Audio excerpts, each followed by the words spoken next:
വയനാട്ടിലെ ദുരന്തത്തിന് വേണ്ടി സൂര്യയും ജ്യോതികയും 50 ലക്ഷം രൂപ കൊടുക്കാമെന്നും പറഞ്ഞ് ഒരു ന്യൂസ് വന്നിരുന്നു.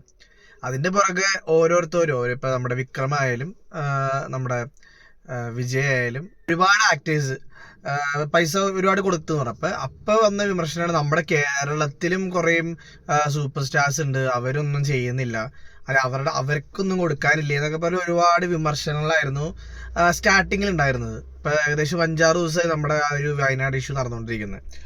അപ്പോൾ മെയിൻലി എല്ലാവരും ഫോക്കസ് ചെയ്യുന്നത് സുരേഷ് ഗോപിനെയും മോഹൻലാലിനെയാണ്.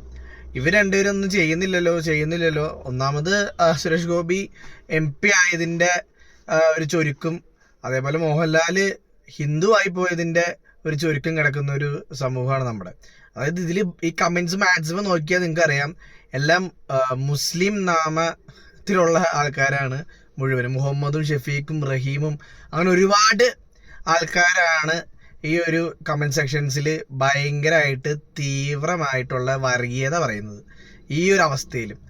അതായത് ഇപ്പം മോഹൻലാല് ഇപ്പൊ ഒന്നും കൊടുക്കാതിരുന്ന, അല്ലെങ്കിൽ ആളുടെ ഭാഗത്തു നിന്നൊന്നും റെസ്പോൺസ് ഒന്നും ഇല്ലാതിരുന്ന സമയത്ത് ഇവനത് എവിടെ പോയി കിടക്കാണ് എന്നുള്ള രീതിയിലുള്ള ഭയങ്കര സൂപ്പർ സ്റ്റാർ ആണ്, നമ്മൾ ആക്കിയ സൂപ്പർ സ്റ്റാർ ആണെന്നൊക്കെ പറഞ്ഞ് ഭയങ്കര മോഹൻലാലിനെതിരെ ഭയങ്കര നെഗറ്റീവ് പറഞ്ഞുകൊണ്ടിരുന്നത്.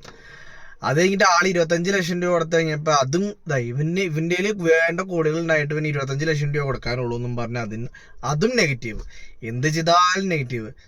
കൊടുക്കാതിരുന്നപ്പോ, അല്ലെങ്കിൽ അതിനെ പറ്റി റെസ്പോണ്ട് ചെയ്യാണ്ടിരുന്നപ്പോ അങ്ങനെ, റെസ്പോണ്ട് ചെയ്തപ്പോ ഇന്ന് 25 ലക്ഷം രൂപ കൊടുത്തപ്പോ അതങ്ങനെ.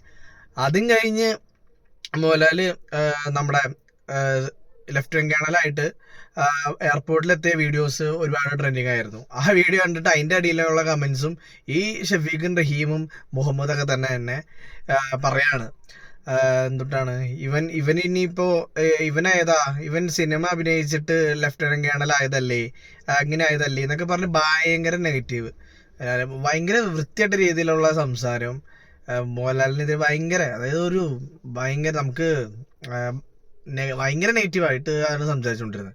എന്നിട്ട് നമ്മുടെ വയനാട് എന്നിട്ട് ഇനി കാറിലിരിക്കത്തുള്ളൂ, കാറിൽ നിന്ന് AC പുറത്തിറങ്ങുന്നില്ല, മണ്ണി ചവിട്ടത്തില്ല എന്നൊക്കെ പറഞ്ഞ് ഒരുപാട് പറയണ്ടായി. അവിടെ ചെന്ന് ലാലേട്ടൻ അവിടെ ഇറങ്ങി അവിടുത്തെ കാര്യങ്ങളൊക്കെ സംസാരിച്ച് കഴിഞ്ഞപ്പോൾ പിന്നെ അവർക്ക് വേറെ സംസാരിക്കാനും പറയാനൊന്നുമില്ല. അപ്പൊ അവര് പിന്നെ പറയണ സംഭവം ഷോയാണത്രേ. ഷോ എന്ത് ഷോ? നിങ്ങക്ക് നാണമുണ്ടോ പറയാൻ? നമ്മളൊരു എന്താ പറയാ, അവര് ക്ഷണിച്ചിട്ട് അവര് എന്താ പറയാ, നമ്മുടെ എത്രയും ബിസി ആയിട്ട് നടക്കുന്ന ഒരു വ്യക്തി ഇത്രയും വലിയ ദുരന്തം ഉണ്ടായപ്പോ ആളുടെ മനസ്സുകൊണ്ട് ആള് അവിടെ എത്തിയപ്പോ അതിനെ ഭയങ്കര റെസ്പെക്ട് ചെയ്യാണ് ചെയ്യേണ്ടത്. അത്രയും പിന്നെ ആൾക്ക് പറ്റുന്ന രീതിയിലുള്ള ഹെൽപ്പ് ചെയ്യുന്നുണ്ട്. നമുക്ക് അറിഞ്ഞും അറിയാതെയൊക്കെ ഒരുപാട് ചെയ്യുന്നുണ്ട് ആള്. എന്നിട്ടും ഈ ഇവന്മാരിത് എന്ത് വാങ്ങാത്തൊലിക്കാണ് ഇങ്ങനെ സംസാരിക്കണമെന്ന് എനിക്കറിയാൻ പാടുള്ളത്. ഭയങ്കര, അതായത് ഇത്രയും ഭയങ്കര ലെജൻഡറി ആയിട്ടുള്ള ഒരു ആക്ടർ, നമ്മുടെ മലയാളികളുടെ തന്നെ ഏറ്റവും ലെജൻഡറി ആയിട്ടൊരു ആക്ടറിനെ പറ്റി ഇത്രയും വിമർശനങ്ങൾ, ആൾ എന്ത് ചെയ്താലും നെഗറ്റീവ്, എന്ത് പറഞ്ഞാലും നെഗറ്റീവ്, ഭയങ്കരമാണ്. ലാലേട്ടൻ സമ്മതിക്കണം. കാരണം എന്താ വെച്ച് കഴിഞ്ഞാൽ എന്ത് സംഭവം ഉണ്ടെങ്കിലും ഭയങ്കര പോസിറ്റീവായിട്ട് എടുക്കാന്ന് പറയുന്നത് ഭയങ്കര ഇതാണ്. ഇപ്പൊ നമ്മുടെ സന്തോഷേട്ടൻ, നമ്മുടെ ആറാട്ടണ്ണൻ തന്നെ പറയണ്ടായി, ഭയങ്കര കമന്റ് പോലും നോക്കൂല എന്നൊക്കെ പറയണ്ടായി, അല്ലെങ്കിൽ നെഗറ്റീവ്സ് ഒക്കെ നോക്കുമ്പോൾ പുള്ളി ഭയങ്കര ഇമോഷണൽ ഡൗൺ ആവുന്നൊക്കെ പറയണ്ടായി. ഇപ്പൊ ലാലേട്ടൻ എത്ര കൊല്ലമായി, 40 കൊല്ലമായിട്ട് ഇങ്ങനെ നിൽക്കുമ്പോൾ ഇത്രയും ഒരു സ്റ്റേജിലും ആള് ഈ ഒരു അവസ്ഥനെ തരണം ചെയ്യണത് ഭയങ്കര ഇതാണ്. പക്ഷെ ആൾക്ക് ഇതൊക്കെ ഭയങ്കര സില്ലി ബില്ലി ആയിരിക്കും. പക്ഷെ നമ്മള് ആളെ ഇഷ്ടപ്പെടുന്ന ഒരുപാട് നമ്മളെ പോലെയുള്ള ഒരുപാട് ആൾക്കാരുണ്ട്. നമുക്കൊക്കെ ഭയങ്കര ഇതാണ് ഇവരെ പറ്റി ഇങ്ങനെ പറയുമ്പോ. പിന്നെ ഇപ്പൊ മെയിൻലി ഇപ്പൊ ലാസ്റ്റ് 3 കോടിയുടെ ഒരു മറ്റേ റീജനറേറ്റ് ചെയ്യാന്നുള്ള സംഭവത്തിനെ പറ്റി പ്രഖ്യാപിച്ചു ആള്, ലൈവിലൊന്ന് പറഞ്ഞിട്ടുണ്ടായി. അതൊക്കെ കേട്ടപ്പോൾ തന്നെ ഉമ്മാരെ കുരു പൊട്ടി. അവൻ്റെ ഒരു കാശുണ്ട്, അവന്റെ കയ്യിൽ മറ്റേ കള്ളപ്പണം ഉണ്ട്, കള്ളപ്പണം വെട്ടിച്ച പൈസ ഉണ്ട്, എന്നിട്ട് നമ്മള് സിനിമയ്ക്ക് പോയി ഉണ്ടാക്കിയ പൈസ അവൻ്റെ കയ്യിലുണ്ട്, അതുകൊണ്ട് അവന് പൈസ അറിയാൻ പറ്റും എന്നൊക്കെ പറഞ്ഞ് ഭയങ്കര ചീപ്പ് കമന്റ്സ്. നിനക്കൊക്കെ എന്തിന്റെ കേടാണ്? നീ ഒരു രൂപ കൊടുക്കത്തുമില്ല, കൊടുക്കണവർക്ക് ഇട്ടിട്ട് കുശുമ്പ് ബുദ്ധിമുട്ടിരിക്കുകയും ചെയ്യും. നിങ്ങക്ക് ഇത് എന്തായാലും നമുക്കറിയാൻ പാടില്ല. നമ്മൾ ഇപ്പൊ മുല്ലപ്പെരിയാർ അങ്ങനെ കൂട്ടി കഴിഞ്ഞാൽ നമ്മളൊക്കെ വെള്ളത്തിനടിയിൽ ഇങ്ങനെ നടക്കാൻ പോകുന്ന ആൾക്കാരൊക്കെ തന്നെയാണ് ഇങ്ങനെ പോവുകയാണെങ്കിൽ. കാരണം നമ്മുടെ ഈ ദുഷിച്ച മനസ്സുള്ള ആൾക്കാരുള്ളതുള്ളത് അവരുടെ കൂടെ നമ്മള് കുറെ നല്ല ആൾക്കാരും പോകും. നിങ്ങളിങ്ങനെ, അതായത് ഇനി എന്തായാലും ഇങ്ങനത്തെ ഒരുമാതിരി വൃത്തിയായിട്ട രീതിയിലുള്ള കമന്റ്സ് ഒക്കെ പറയാതിരിക്കാൻ നോക്കാം ഇങ്ങനത്തെ സിറ്റുവേഷൻസിലൊക്കെ വരുമ്പോ. എങ്കിലും മറ്റുള്ളതും പിന്നെ പറഞ്ഞിട്ട് കാര്യമില്ല. ഇങ്ങനെ ഭയങ്കര സെൻസിറ്റീവ് ആയിട്ട് ഇത്ര ലോകം കണ്ട ഏറ്റവും വലിയ ദുരന്തത്തിന്റെ ഒരു ഇതിൽ നിൽക്കുമ്പോൾ നിങ്ങൾക്ക് ഇങ്ങനെ പറയാൻ തോന്നണേ?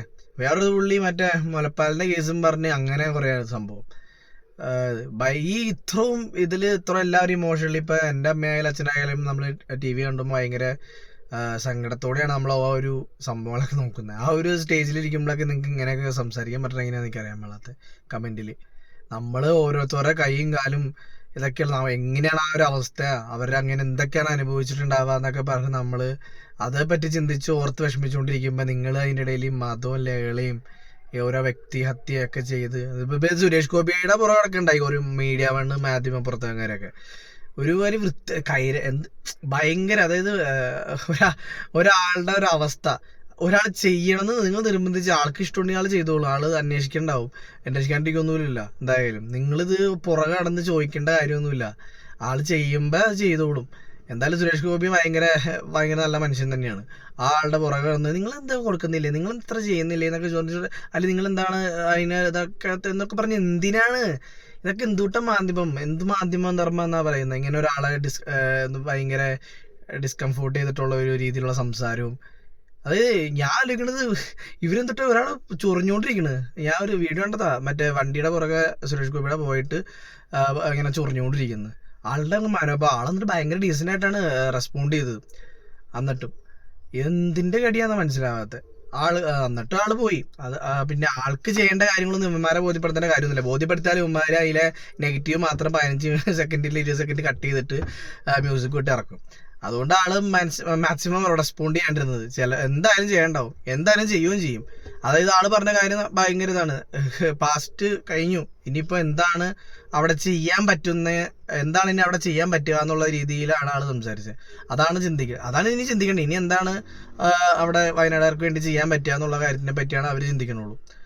അപ്പോൾ ഇത്രയുള്ള നമ്മുടെ വീഡിയോ. എന്തായാലും ഇങ്ങനത്തെ ടോക്സിക് കമന്റ്സ് എന്തായാലും എപ്പോഴും ഉണ്ടാവും. എന്ത് സംഭവം ഉണ്ടായാലും നിലനിന്ന് പോകുന്നൊരു സംഭവമാണ്.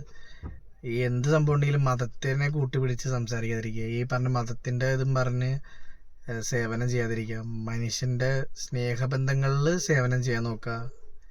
അല്ലാതെ ഇങ്ങനെ ഓരോ കൊടിയും കുത്തിയും ഓരോ പാർട്ടിയുടെയും സംഘത്തിൻ്റെ ഒക്കെ പേരിൽ പോയി സേവനം ചെയ്തിട്ടുണ്ടെന്ന് എനിക്ക് താല്പര്യം കേട്ടോ. എൻ്റെ അഭിപ്രായമാണ്, നിങ്ങൾക്കറിയാൻ പാടില്ല. ഇങ്ങനെ അതായത് നമുക്കൊരാളെ ഹെൽപ്പ് ചെയ്യണമെങ്കിൽ അത് അങ്ങനെ നേരിട്ട് ചെയ്യാൻ നോക്കാം. അതായത് നമുക്ക് നമ്മളൊക്കെ തന്നെ ഉള്ളൂ, ആരും മേളിൽ നിന്ന് ഇറങ്ങി വരാനൊന്നുമില്ല. സോ എല്ലാവരും ഒരേപോലെ കാണാൻ പഠിക്കുക. മതം നോക്കി ഹെൽപ്പ് ചെയ്യാതിരിക്കുക.